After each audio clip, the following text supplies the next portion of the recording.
Cap maintenant sur les Émirats Arabes Unis, bien connus pour ses villes aux allures futuristes. Bonjour Sylvain, merci d'être avec nous. Le pays raffole effectivement des innovations en tout genre et certaines technologies pourraient bien révolutionner nos vies et notamment dans le domaine des transports. Bonjour Laurent, en effet, les monarchies du Golfe sont friandes de nouvelles technologies, que ce soit les taxis-drones ou l'Hyperloop, un train censé fonctionner sur un tapis électromagnétique. Car ici, tout le monde a conscience que l'ère du pétrole touche sans doute à sa fin et qu'il faut être le leader dans les technologies de demain. L'une d'entre elles pourrait être un téléphérique urbain, actuellement en test dans l'émirat de Sharjah, la deuxième plus grande ville du pays. Reportage réalisé avec Nicolas Kérodrin et Sophie Guignon. Aux Émirats Arabes Unis, les gratte-ciels sortis de terre en quelques années sont desservis par des échangeurs routiers géants. Si le règne de la voiture a encore de beaux jours devant lui, le pays anticipe l'après-pétrole. Aux portes du désert, un système de téléphérique urbain est testé à grande échelle. Suspendues à des câbles, ces cabines sont capables de se déplacer d'une station à l'autre à la vitesse de 150 km/h.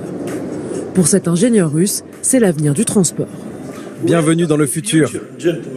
Selon les versions, ces cabines pourront transporter de 6 à 30 personnes et leur fréquence pourra s'adapter au nombre de passagers.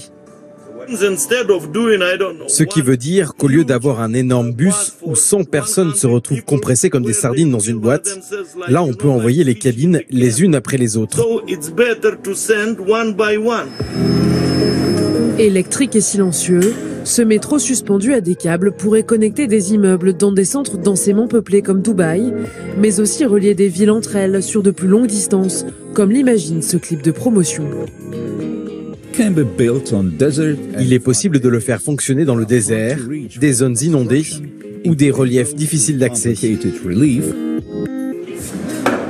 Déjà connue en montagne, cette technologie simple et efficace n'a pas besoin de pilote pour fonctionner.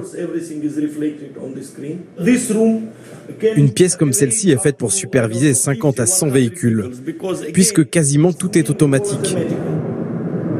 Une solution adaptable pour le transport du fret.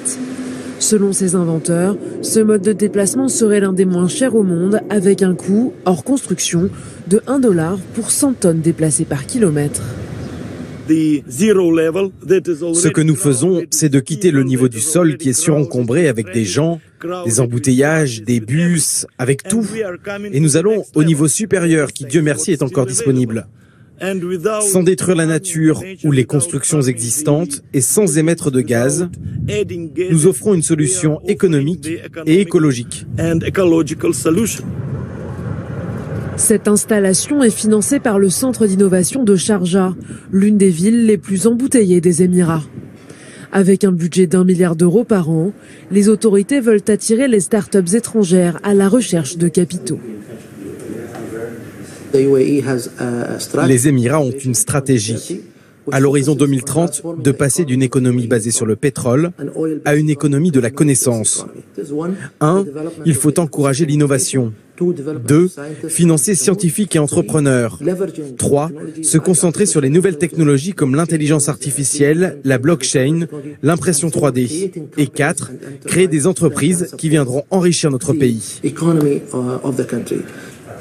Les villes émiriennes de Sharjah et de Dubaï devraient être les premières au monde à installer ce téléphérique urbain. Une étape avant d'exporter ce moyen de transport à l'étranger. Dites donc, merci beaucoup Sylvain pour ces images particulièrement étonnantes, il faut le reconnaître, et à très bientôt évidemment. Alors retour vers le futur.